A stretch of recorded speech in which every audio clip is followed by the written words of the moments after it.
Time we want to bring in the Parents Defending Education VP, Caroline Moore, and Fairfax County, Virginia Public Schools parent, Stephanie Lundquist Aurora.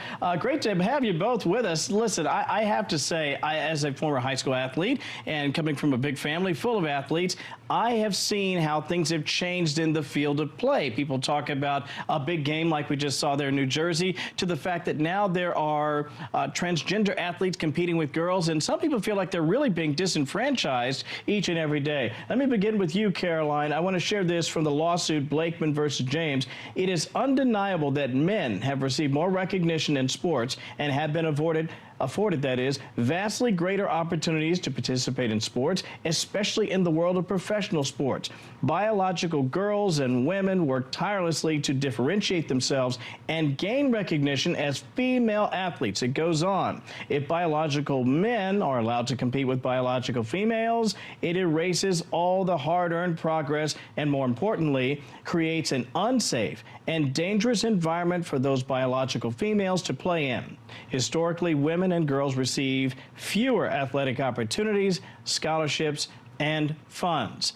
Right on the money or misguided? Absolutely on the money. I think that's what the whole discussion about Title IX is really about. It's protecting women's sports and women's spaces because of the scholarship opportunities, you know?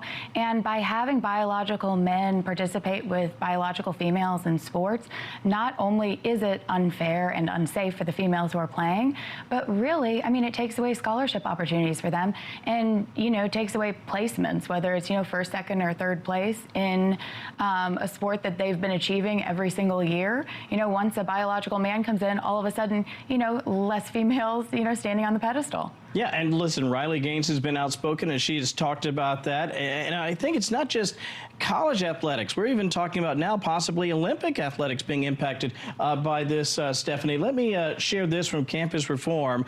Pretty interesting. Male swimmer Megan Cortez Fields has been breaking women's swimming records after starting to compete in women's events at Ramapo College in New Jersey. I hope I'm saying that correctly. Achieving a school record time of 2:08:20 in the 200-meter competition at the New Jersey Athletic Conference Championships. Cortez Fields swam for the men's team for 3 years, transitioning to women's swimming last November and quickly setting multiple records for the college.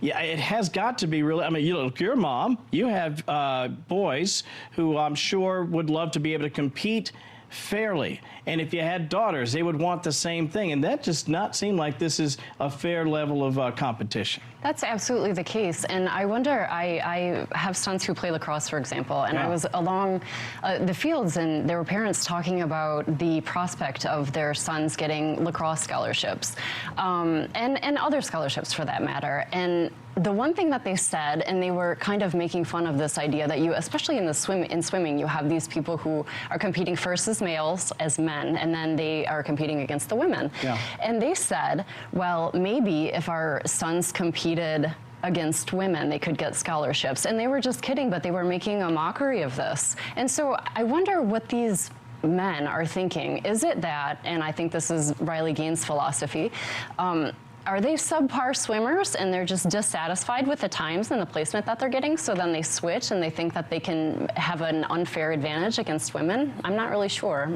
I'd be curious to No, I think that's a them. legitimate point. And if I could, Caroline, just to sort of dovetail off something Stephanie said, listen, we're talking about opportunities here. We're talking real dollars, scholarships. Hey, if your daughter or your son in this case, they're competing, they're working hard, and then suddenly they have to compete against someone who's biologically male, they may miss out on a scholarship opportunity because they didn't place on the top 3 on the podium. No, it's so true. And I think, you know, when Title IX came into effect, it allowed a lot more females to go to school who wouldn't have otherwise gone, wouldn't have otherwise been able to go to college because it afforded them opportunities they wouldn't have had otherwise. And so by taking these rights away from women is really what you're doing. You're taking the spots away from them. You're taking their rights to have, you know, a protected sport. I think it's, you know, it's very scary. And I really do think it's the subpar male athletes that are trying to, you know, get a spot on the women's women's team. This is something that's not just a major conversation, a topic of discussion in sports. I think politics are also sort of broadening this conversation, and more people want to keep having it, because the truth is, if you have a daughter or if you're a female and you're an athlete, you are at a disadvantage regardless of what other people are saying. Ladies, thank you so very much. We appreciate your time here tonight.